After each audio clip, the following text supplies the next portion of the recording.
Our businesses are some of our best partners, without a doubt. They are our mentors. They come in and help us with program design. We have programs in our signature program that have to do with engineering, biotechnology. We have our bistro here, and we couldn't do it without our business partners.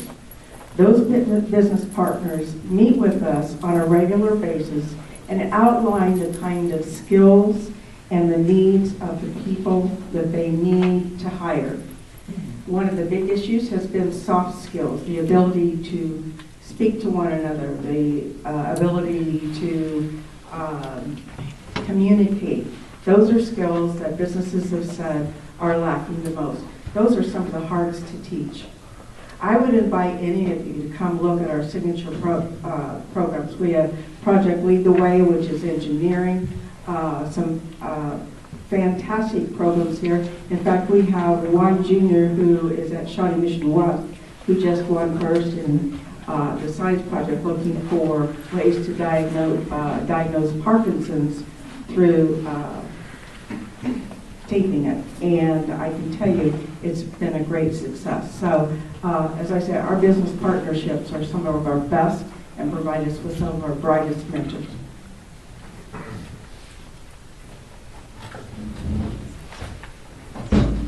I appreciate the contributions of our local business partners.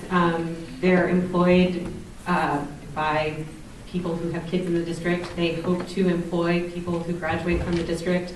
They're members of our community, and so they should be engaged. I'm also very acutely aware of the fact that there is a strong push towards privatizing everything and anything related to education, especially from the federal level at this time under Secretary DeVos. And so I'm very leery of anything that has to do with speaking with regards to implementing anything that has a business mindset. I would want to make sure that we are very, very careful in analyzing what it was, just to be on our guard. Whether it be from education consultants selling ideas or folks trying to sell certain types of curriculum, everybody wants to make money off of it because there's money to be made. And so in that respect, I appreciate their input, I appreciate their contributions, as long as they're coming at it from the perspective of we're doing what's best for our kids, we're doing what's best to make sure that our kids receive a solid foundation no matter what career they want to go into, no matter what school they want to go to. Each kid needs to have that opportunity without it being tethered to someone else's idea of what their life should be.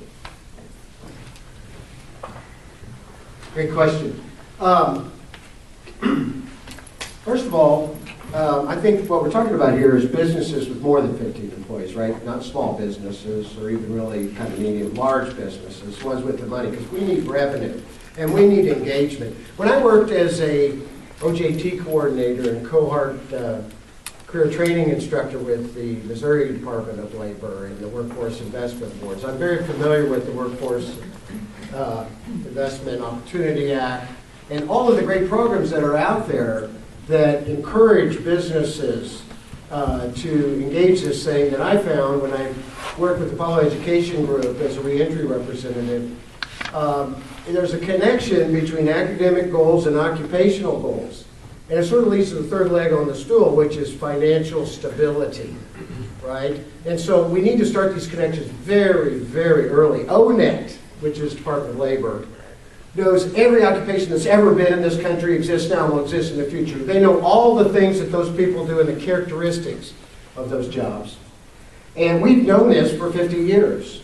We can develop through different types of testing, okay? Different than AP, but we can use CLEP, we can use other college-oriented things to help students really develop an occupational goal when they're in kindergarten that they can change but continue. So when they graduate from high school and they go into secondary education, there's a connection there.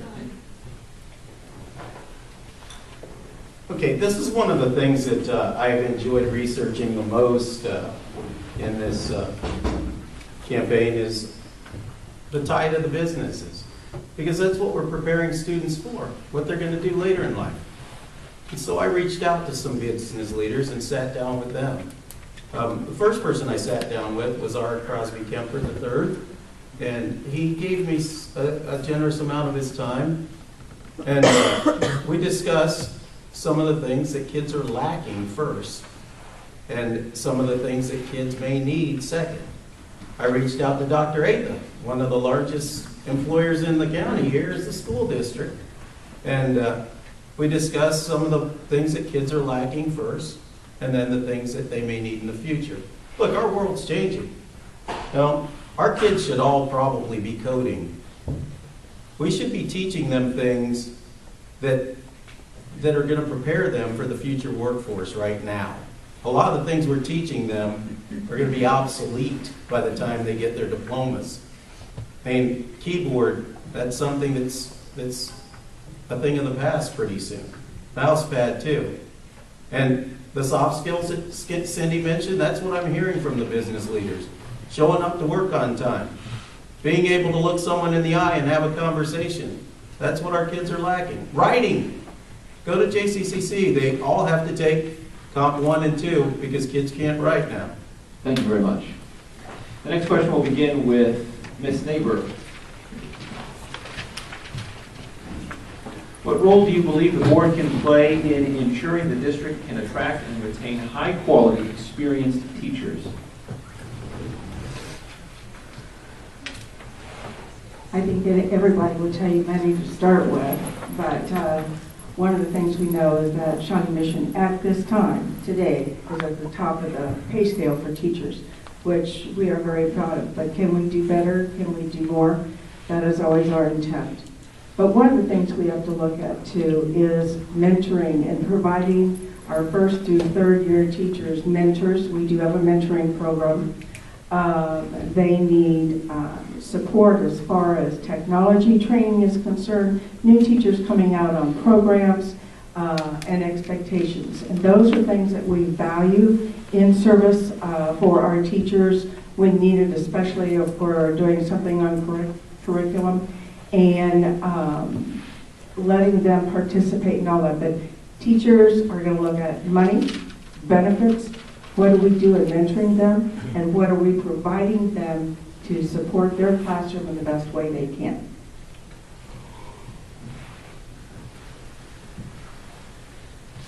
So money and benefits are obviously a priority. I wouldn't have my job if they didn't pay me to be there. In addition to that, though, there is a real need to build trust back between the administration and the educators in our community. We've lost a lot of experienced educators over the last few years because retirement was incentivized so that we could save money, and so we had a batch of retirements go through, and we lost those folks with, institutional knowledge of what it meant to work in the district. And then in addition to that, we've lost folks because they have gone elsewhere to make more money. They've gone to Blue Valley, they've gone to Nebraska, they've gone to Missouri, and there's several educators who've left our community either because they're working more hours or because they don't feel appreciated. Feeling appreciated is vital, and feeling like they can speak out on issues and not face repercussions for speaking out on those issues is also vital. I know that there are teachers who are afraid to raise their concerns with the districts because they think they're going to get pushback from the board. I know teachers that did, in fact, get pushback from the administration when they spoke out on issues. And so we need to redevelop a community that allows for that constructive criticism and allows for communication between teachers and the administration so that they can feel like they're being heard and that their input is being taken into consideration when policy changes are made. And I think that would go a long way to help build that community that we knew under Dr. Kaplan, where she would go and sub for teachers to find out what was happening in their classroom and when she had monthly meetings with educators in the district. Thanks. Okay, ONED says in job search or in employment, there's two things, kind of like two sides of a coin. One is the requirements, right? Those are the things we do over and over again all day long, right? The other side of the coin, though, is probably more important. That's why people go to work for a certain organization or get in a certain occupation, or an organization hires someone. And those are called the characteristics of the job. It's more important what the organization stands for.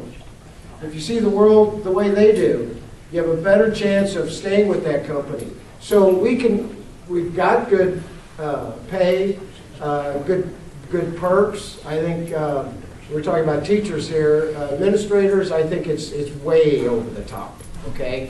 That's my opinion, all right? But it's more important the work environment where we work. you know? And so we could pay all the money in the world, but if people don't feel like they're appreciated, they're empowered, it's not a good thing. And we need to work in every position in the district, from the superintendent right down. Resources we have right now in Kansas, we're number 5 out of the Kansas school districts. We need to work with organizations like the KSB, the Kansas Association of School Boards. We've never done a leadership search with them. They charge peanuts to do it. We're probably, I don't know how much we're spending. I don't even think we've started a superintendent search. We've got a superintendent, right? Thank you very much. As far as recruiting, I think first place you start is with the colleges. You go out and you take a look at those practicums, you take a look at the test scores and the successes coming from certain universities, and you recruit there. As far as retaining, we got a morale issue right now in the district with teachers. I'm not sure all of the aspects, but I can tell you, when you start to lump more on, have greater expectations, put more pressure on people, and not a lot of positive changes for them to see in the future outlook, bad things happen. People take off. But we've been fortunate where my girls go to school at Rose Hill. Anna Salhado, she came in and she was Teacher of the Year. So we got her to come. And we've had a pretty positive experience as far as our family goes within the district at our schools. We have a great relationship with the teachers, and we listen to them. I'm not certain that the board listens as well as it should. Cindy mentioned the zoning thing and giving information to parents. I was talking about, Cindy, what was the urgency in getting it done this year? You know, I've got a few teachers that have told me they're not real pleased with that. Our teachers are a foundation of the school district. When I hear about a teacher who I consider excellent, when I hear that they're looking at another school district because of factors within this school district and they're looking to make a change, it is disheartening. The board has responsibilities. The board needs to hire a superintendent that will listen, that fosters that collegial environment and supports our teachers. We need to practice early recruitment of our teachers. We need to get in at the ground level when they're in school and create our pools of teachers at the earliest opportunity and not wait till the end. We need to provide our teachers support and professional development. And the board needs to provide our teachers an avenue of communication so that our teachers feel like their concerns are being heard. Ms. Namath, I want to get you a chance to respond. Yes, Mr. Shepard. Thank you. I do think I explained that parents needed to know where their children were going to go to school. That is a leading factor in our making this decision. So, because we have many parents that say, we need to know how to plan where our children are going to go to school. And that's why this needed to be completed. That's as I stated before. The next question will begin with Ms. Ousley. I'm sorry, I lost track. I think it is. Okay, great. We'll start the audience questions shortly. This will be from the basket. There has been some press nationally around the treatment of students with overdrawn lunch accounts. Please describe how you believe our district should address this issue. I don't think we have any business shaming children or pointing out to children that their parents are having economic hardship. I think we need to feed the kids on the front end and figure out what needs to be done on the back end. I know that Shawnee Mission does provide lunches for kids who don't have money, who have overdrawn accounts. I believe they provide them with a cold sandwich and milk. It's quite possible my children have at some point in time eaten that lunch simply because I forgot to pay when the district called to say your child has a low lunch account balance. So I'm glad that we don't deny food. I think that we should just provide them with the hot lunch. I don't think that they should be given a cold sandwich. I just don't think it's appropriate. I don't think peers want to see a child eating that, simply because they know the child eating the lunch. And so, you know, I would just prefer that we do that. I know that there are districts that have implemented just paying for all meals at lunchtime, no matter the child's economic situation, simply because it removes any of the distinction between the children in the lunch line. And I understand that there would be expense with that. I know that there are probably schools in our district that could do that right now, just based on the demographics of the populations of those schools.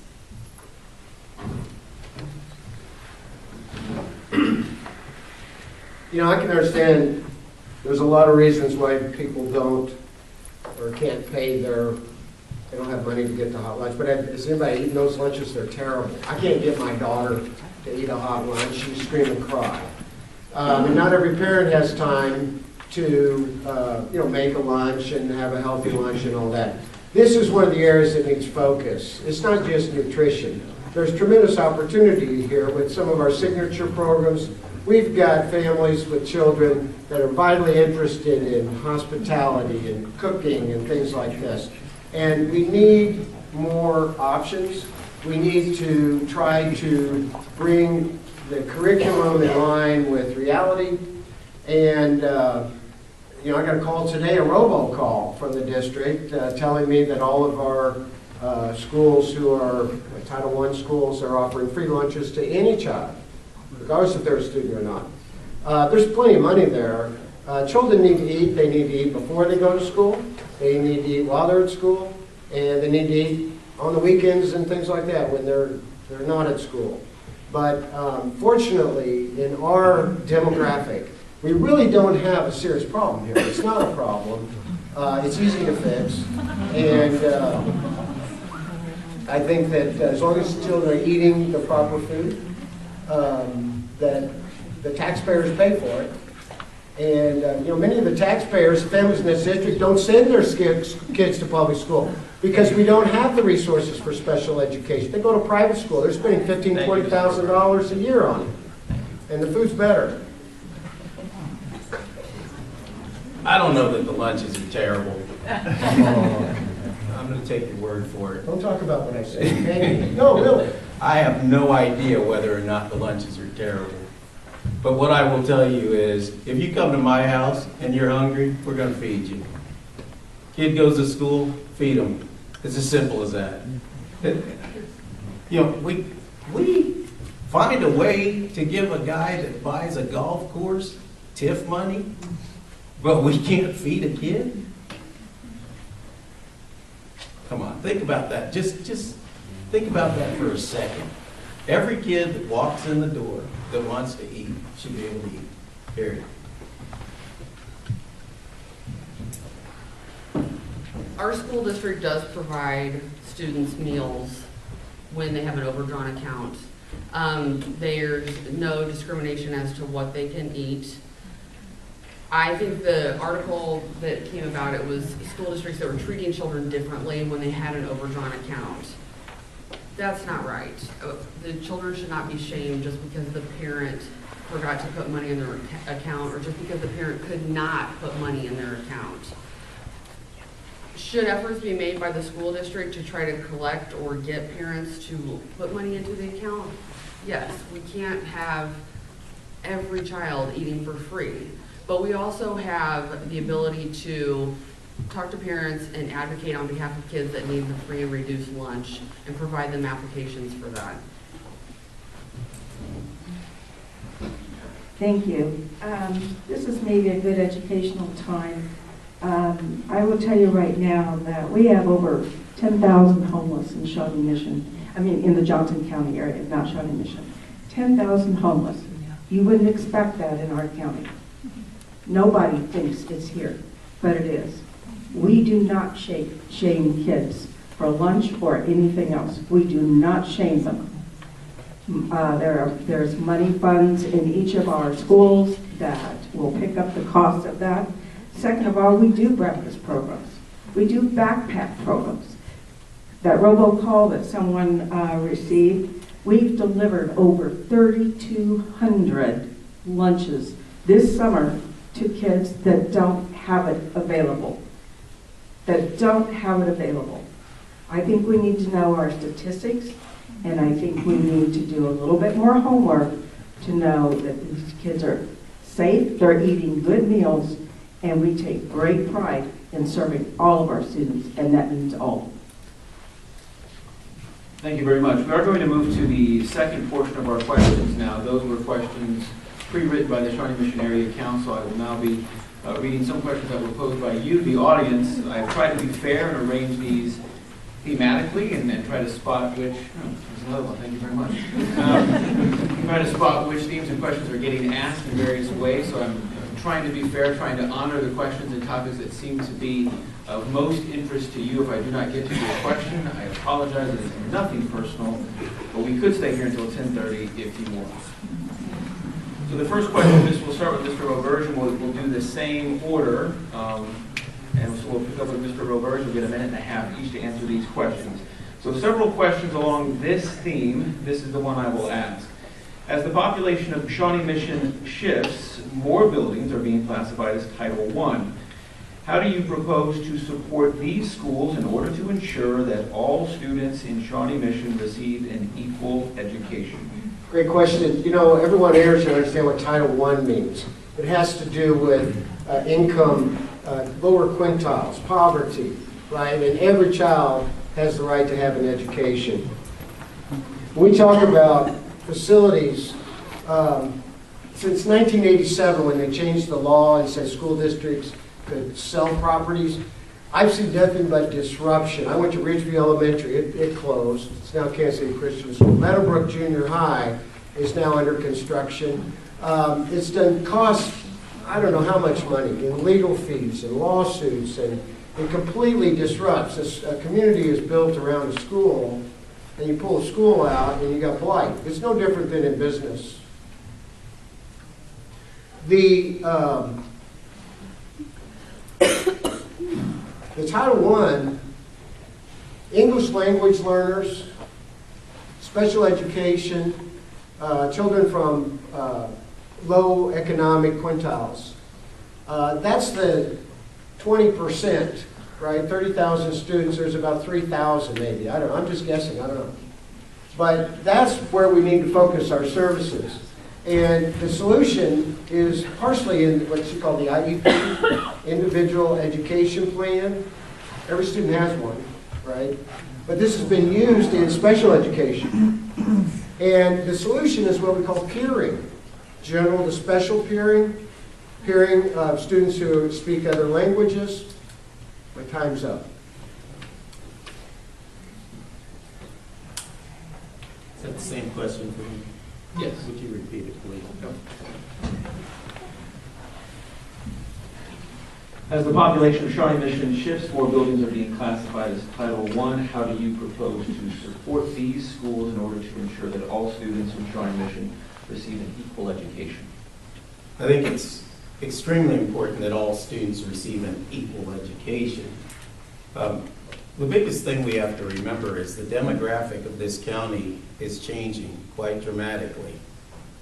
We've seen the history of urban sprawl, and now we see Shawnee Mission South hemorrhaging students.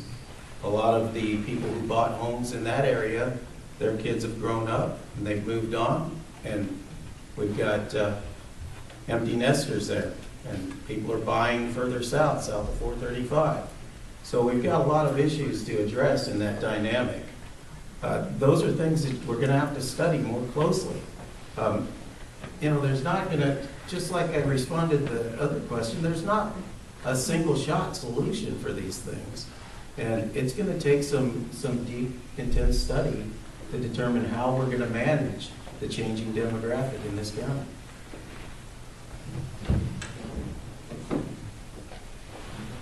Changing demographics are part of life. It's part of the world that we live in. The Shawnee Mission School District has the Shawnee Mission Education Foundation, which is in place to aid and balance some of the inequities across the school district. Also, there are schools within the district and across the United States that have embraced diversity councils this is something that Shawnee Mission should embrace. It's something that would allow our district to embrace these changing demographics, and it could return, Shawnee Mission could be a flagship for the state by implementing these types of councils.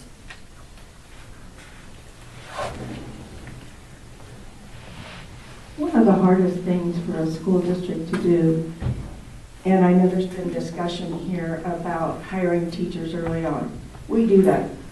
Our staff is working all the time to go out and look for diversity in our staff, our administrators, everywhere we go. But these people are not out there. And we start early. We start very early. But if the people aren't there, you can't hire them.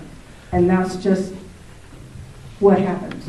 And that's the sad part of what happens.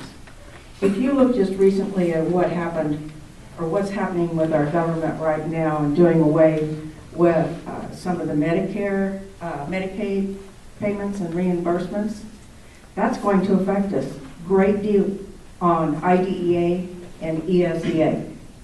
Last year, Shawnee Mission got $566,327. When that money goes away, guess who has to make it up? If the state doesn't make it up, we make it up. And that goes to our students with disabilities. That goes to cover the students that have federal guidelines that have to be met. We have that responsibility, and we have to meet it, whether it comes out of our regular fund, our regular operations, or if it comes from a special ed fund. But if it's not funded, which our federal government looks like it's not going to do, then that's more money.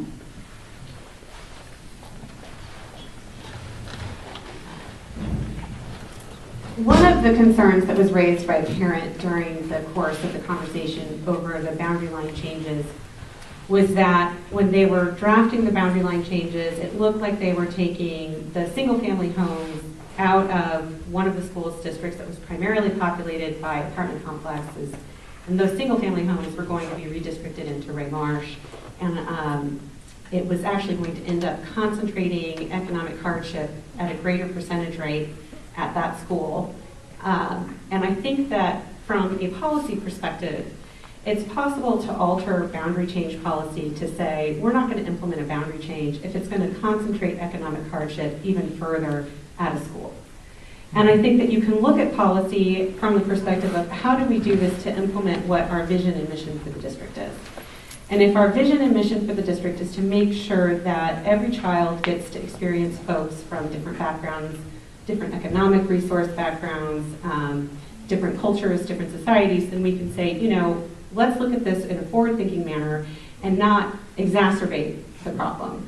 And so I think that we could definitely do that with regards to any future boundary changes, to say we're not going to continue to apparently intentionally increase segregation based on economic hardship in our schools. Thank you. The next question, based on several questions asked about this topic, how do you feel about administrators receiving raises while teachers have not had one in years? Mr. Shepard. So I don't know that teachers got no raises. But what I can tell you is I quit my job to be an administrator in this district. Man, it's a pretty sweet gig if you can get it, huh? Hey, you got people in the district making more money than the governor and the attorney general. Folks, I think that it's important to compensate people for their education and for their expertise. But I think when it's at the detriment of the other folks in the district, then we got a serious problem. And we've got to make an adjustment. Talking about a district where we've just discussed the Title I, and we've got households that are not doing so well. Cindy gave you statistics. I don't have those statistics. But when you take a look at those salaries in light of those statistics, it's downright embarrassing. Now, all I can give you is honest answers. I don't have a bunch of notes. I'm not rehearsed on this stuff. That's what I'm going to give you. And I can tell you when I take a look at it, It's not envy over what the next guy's making. It's common sense. I mean, that's one of those things you've got to just, as a school board, as a district, say, how's this look to the public? Maybe we shouldn't do this.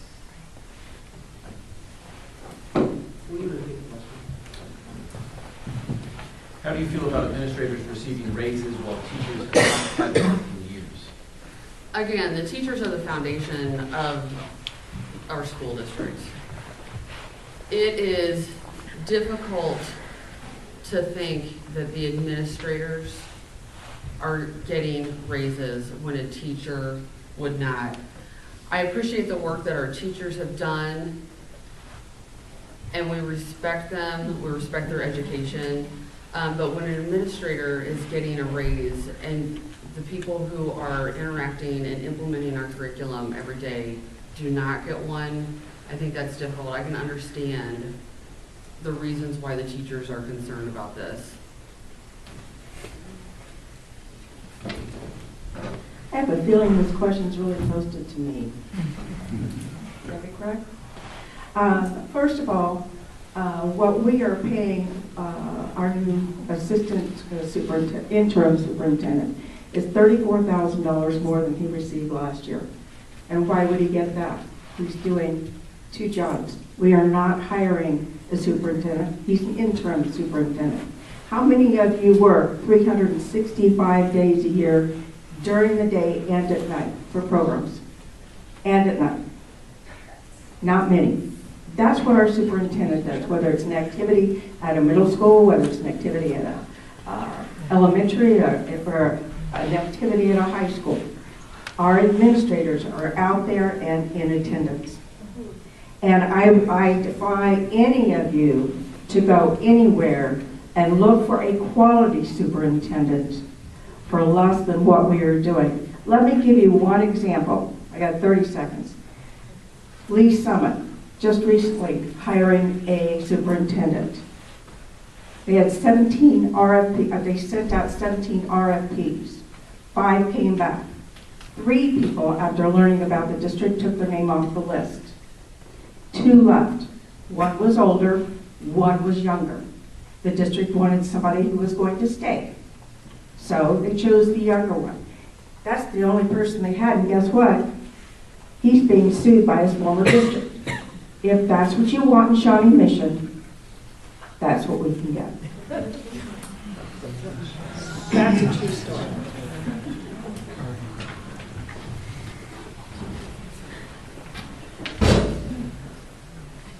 I've held various leadership roles in my lifetime, and one of the things I've learned as a leader is never ask somebody to do something that you aren't going to do yourself. If you're not willing to do it yourself, you don't have the right to ask somebody else to do it. I do not believe that my daughter's 2nd grade teacher, when she received an additional 10 students in her class because the 3rd teacher for that grade left, I do not believe that she received a 17% raise increase because she was doing a lot more work with those extra kids in the classroom.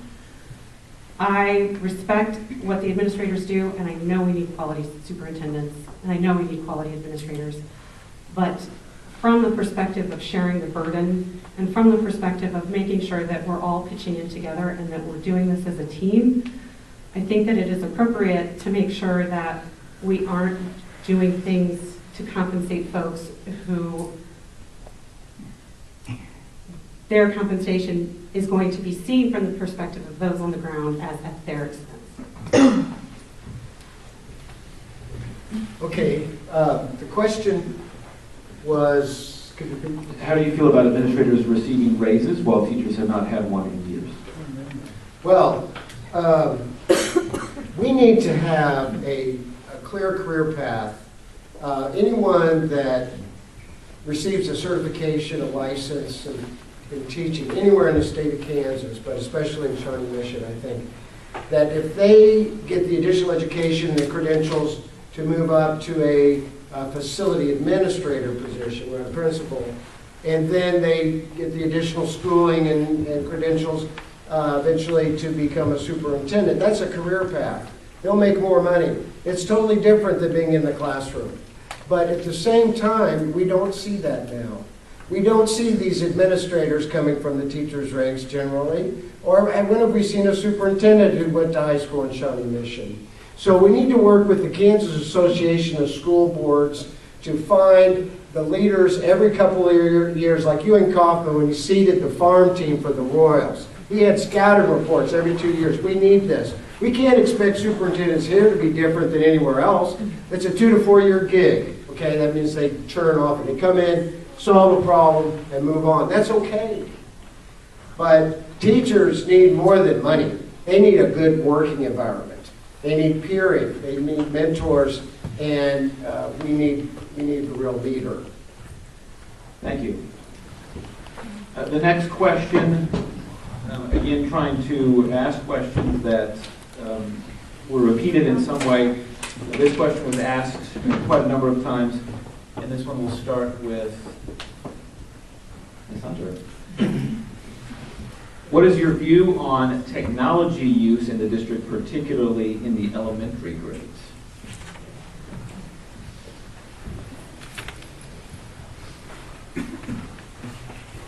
As a parent to kids in the school district, I appreciate the embrace of technology. Our society has moved that direction. Technology is here, and we do need to embrace it. With the iPad initiative that was rolled out, obviously there were some implementation issues with it. This is a prime example of where an advisory board could come into play. If the district could have an advisory board that has parents and teachers as a part of it, to talk about the practical aspects and the practical issues concerning a room full of first graders, 25 first graders with one teacher at all different levels, and the teachers on one side of the classroom, what's going on with the kids on the other side of the classroom. These are the issues concerning technology that the board can make changes as we go forward, and they can be positive changes for our kids with the use of technology.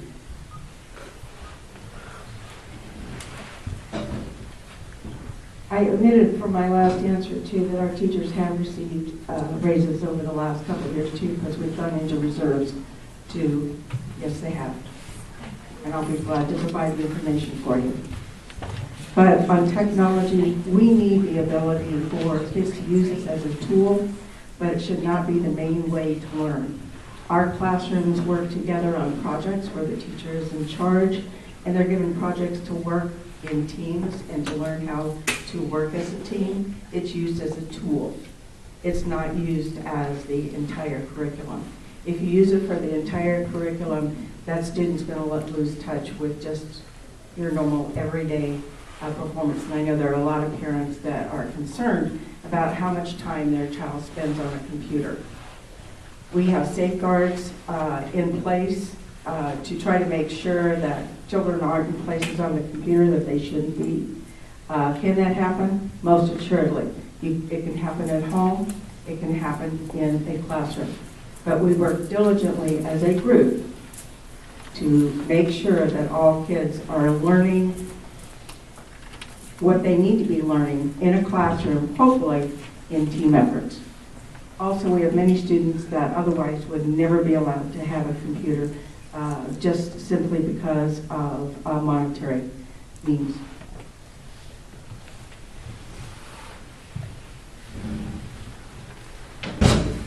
So the technology is a tool, and every kiddo needs to have access to those tools so that they have an equal opportunity to learn how to use them. And yes, there's going to be kids in our district who aren't going to have access to iPads or MacBooks simply because their economic demographics that's going to make it cost prohibitive. And so I think it's great that our kids have access to them. I also know that there are a significant number of parents who are concerned about the amount of screen time that their kids are getting, and they feel like this may be exacerbating that as an issue. I also know that there are parents who are frustrated with the fact that they're financially responsible if something happens to that. and they don't know how they would pay for it if something were to happen to the iPad or to the MacBook. In addition to that, there's no opt-out option. So if a parent is really opposed, they can't say, I want my kid to use a pen and paper. Like, my kid has ADHD and being on a screen aggravates it. Or I think my child concentrates better when journaling in a notebook, and opting out isn't an option. And so I think we need to allow parents to have a little bit more control over what they're utilizing those tools for in the classroom. And I think after speaking with a lot of educators, they felt like they didn't receive enough training or support with rolling it out to make sure that they were implementing it in the way that was most effective. And so if there had been additional support provided during the rollout process and additional tools provided to educators as they were switching their classrooms over to that, I think would have been really useful and would have allowed us to miss some of the hiccups. Well, 38 years ago, I graduated from Shawnee Mission East High School, 1979. Our senior gift was a first edition IBM PC computer. We wanted a Mac, the Apple Macintosh, but they cost twice as much. And anyway, it was like $1,200. We gave this gift with another recent sort of innovation called a sticky note. And this is when they first came out. That's how old I am. And we wrote on the note, we told Dr. Sanford, we want you to take this over to the administration, the school board, whatever, and tell them, we want to see one of these computers in every school, in every classroom, with every student, as soon as possible, as soon as practical. And the thing sat there in the nurse's office for about 5 years, and then it went somewhere. But the point is, we're not talking about muddying the classroom, okay? We're talking about a whole different modality, okay? Non-traditional education. Think about it as homework, okay? Same thing. You watch a video, you read something on a screen. Then you get in a discussion, and you have to give some kind of good input on your discussion, right? And then you have an assignment based on that. That's all that computers are. We need the tools to help our teachers and our administrators understand how to implement this and extend it so children who are homebound, who are English language learners, can adapt to the conventional things that we do. Again, our world is changing faster than we know. I remember learning to write BASIC in high school. Now, my 3-year-old knows how to use the iPhone. And if a kid doesn't know how to use an iPhone by age 5, they're behind the other kids. So obviously, I don't know much about the implementation of the one-to-one initiative. I think it's a good idea to have kids on electronic devices, because that's what their future is going to be. With that said, I've heard lots of comments at doors about kids spending too much time, like Heather just mentioned, too much time on them. My kids, they spend the appropriate amount of time on them in our house because we parent. If your kid's spending way too much time and you're concerned about that, there's some responsibility there. Now, if classroom assignments go overboard and you feel like there's a problem with that, you have resources. You can go to your school. You can go to your principal. You can reach out and say, hey, this is too much. I think that the board really needs to take a closer look at implementing things if they're getting that much feedback, negative feedback, implementing things more slowly and more deliberate. Thank you. We will have time for 2 more questions. This next one was posed several different ways and has not been directly addressed yet tonight. With a national push towards full inclusion for special education students and federal cuts to special education funding, or at least proposed federal cuts, what will you do to protect our special education students and ensure that they get the individual attention that they need? We'll start with Ms. Neighbor. I have a special place in my heart for special ed as I work with the autistic behavior children, 3 to 5-year-olds. And it is a gift to every parent and every child when we can include them in our day-to-day process. As an example, when an autistic child, severe autistic child goes home, they'll just take a hand and wipe everything off the counter because they don't see any reason for it to be there. What we provide in service to that family is the ability to have quality of life, both for the parents, siblings, and for that child. And I think we have an obligation to do the best we possibly can to give the chance for the best quality of life to all of our students. I think we, through Shawnee Mission, know that we have a responsibility to engage and to teach all of our children the best possible way we can. And for that, we will have to use funds, probably in our regular education, because if we're not receiving it from the state or the feds, we have a responsibility by law to make up and to do that in the correct way. Thank you.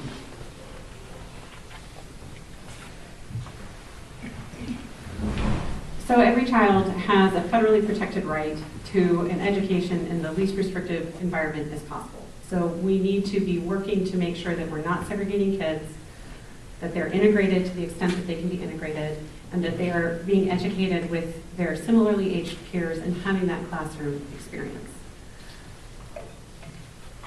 While there's a federally protected right to this, the federal government has never been really good about funding stuff.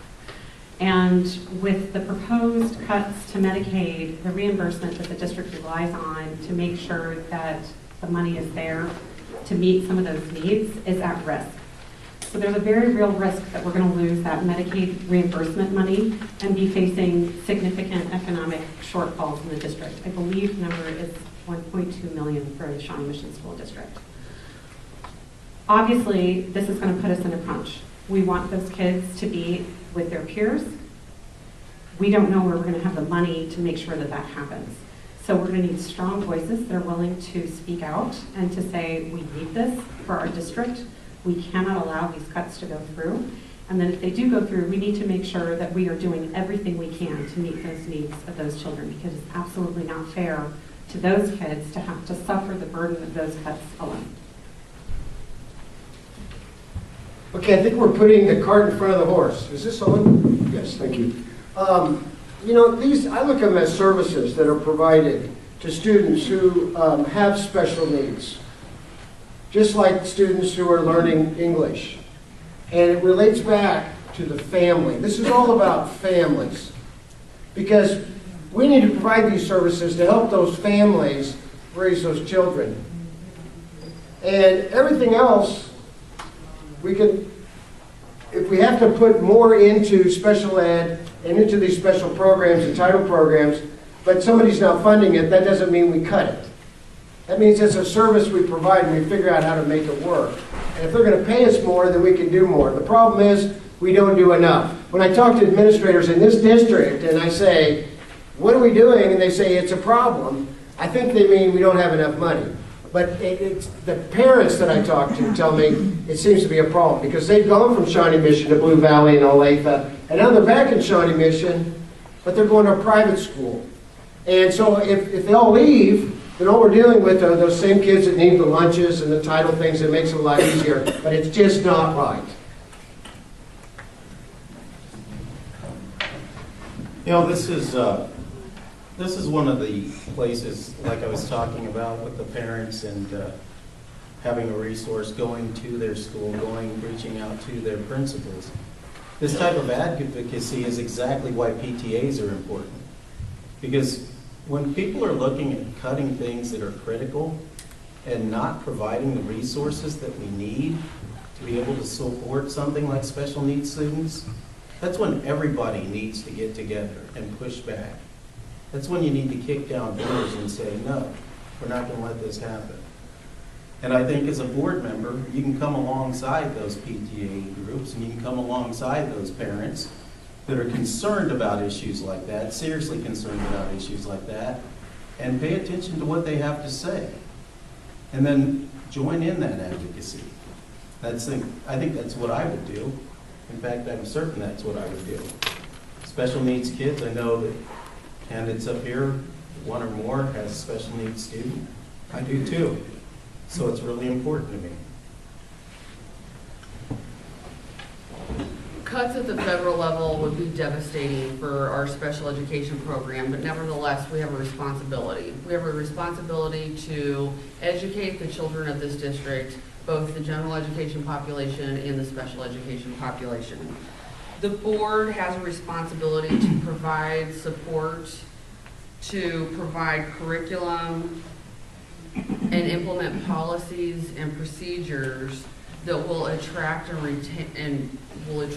retain special education teachers and our paraprofessionals that support those individuals.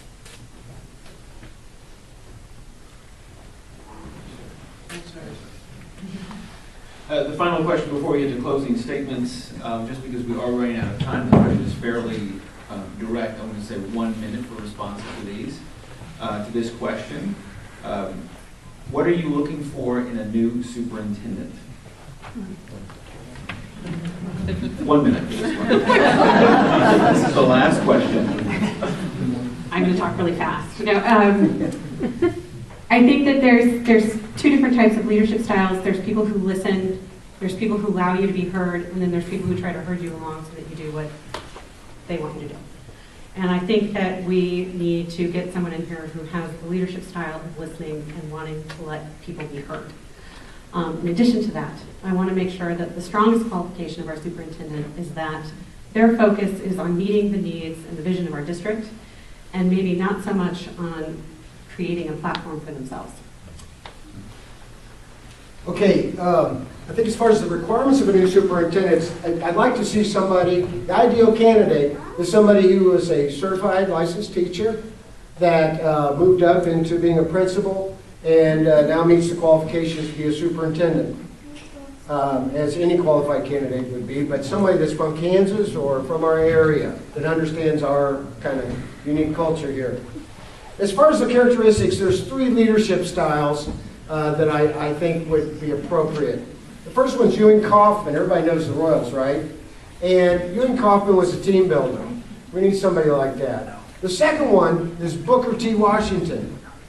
Probably heard the name. But what he did is empowered others to help themselves in the schools, growing their own gardens and then selling it, things like this. And the third is Cesar Chavez, okay? He took people that were underrepresented and discriminated against and helped them have a voice. And someone that's a leader that will empower others, have creative ideas, and be a team builder is more important than any characteristics otherwise.